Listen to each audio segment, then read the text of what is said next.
Hey there, my name is Alex, I am the Silver Mont, and in this video we're going to talk about mechanics and features that we would like to see in the Souls and associated franchise. That is to say Elden Ring, Bloodborne, and other games from the developers that share a similar form of DNA.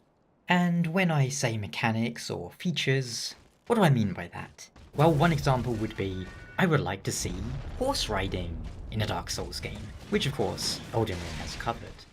Now, I would love to hear what you guys would want, so do let me know down in the comments. Naturally, a question like this is going to have lots of different answers depending on what portion of the player base you ask. Personally, I don't care much for PvP in these games, but I know that's a big part of the community, so perhaps those players would want features along the lines of arenas, tournaments, matchmaking, ranked PvP where they can become a Grandmaster Diamond Dark Spirit. The biggest draw for me in these games, exploration. Don't get me wrong, combat plays a big part, but as I've mentioned in other videos, I'm fine with the Souls games having fairly simple combat. Even in a game like Shadows Die Twice, where combat arguably played the largest role it has in anything like this, it was still incredibly simple. Of course, there is nuance to it. The combat in that game boils down to alternating between left bumper and right bumper and tapping them in the right rhythm. So, if we compare with a game like Nioh, where the combat is a much larger part of the appeal, then it makes sense how the stance and skill systems absolutely improve that game. All the same, going back to Souls, if there were one combat mechanic or feature I'd like to see, it would be skills. Elden Ring seems to have a system that's improving on Dark Souls 3, but I would love to have, say, 4 abilities that we can pick and choose from that are independent of our weapon choice. These could be activated, for example, by holding down left trigger, then hitting one of the face buttons. They would be skills used for certain situations: gap closers, uppercuts, guard breakers, AoE swings. You get the idea. It would serve to help you augment your weapon's strengths or make up for their weaknesses. If you were using a dagger with short range, maybe you would choose a skill that is a gap closer, for example. If your spear only had thrust attacks, well, maybe you want to take some sort of AoE sweep as your ability. The stance system from Nioh is great, and whilst on the one hand I wouldn't mind seeing it in Dark Souls, at the same time I don't know if we need it, because it might start to weigh the game too heavily in one direction.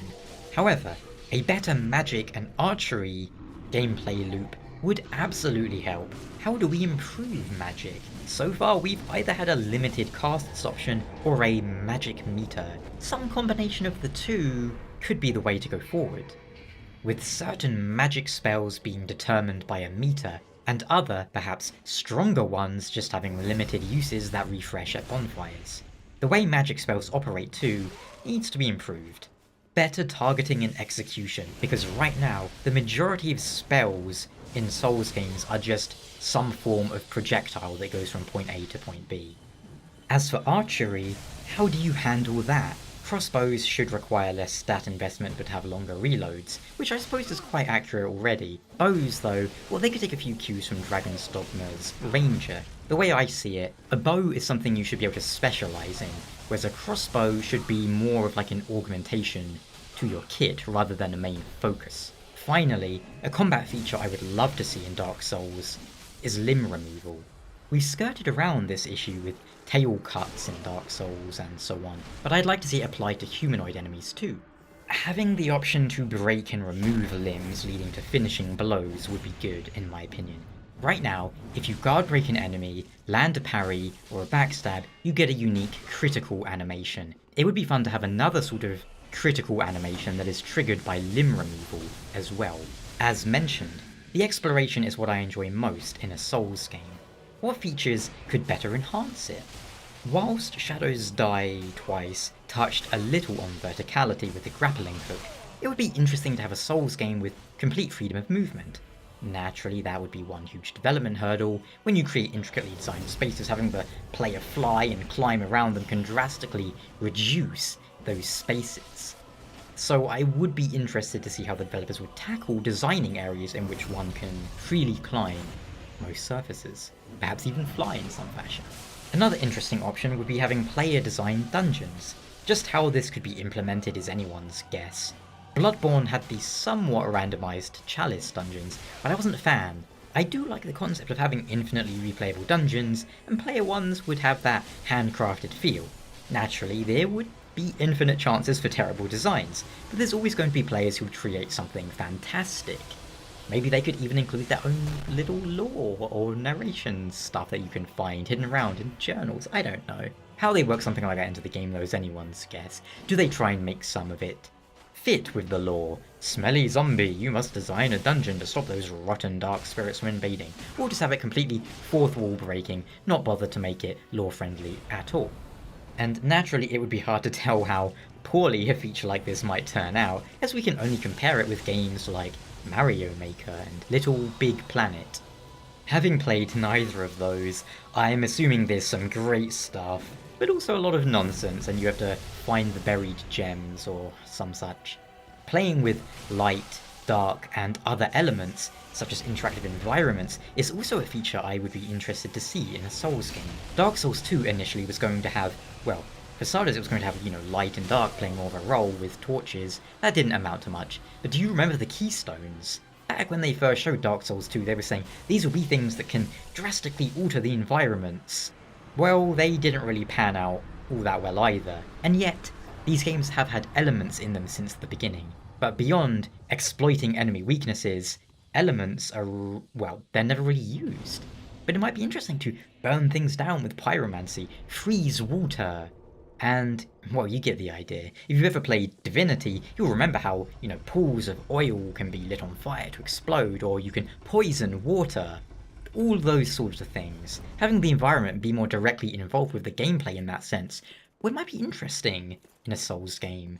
I mean, imagine a Souls game with fully destructible environments. You could just carve a path from the start to the end without using any keys, which would be ridiculous, but hilarious.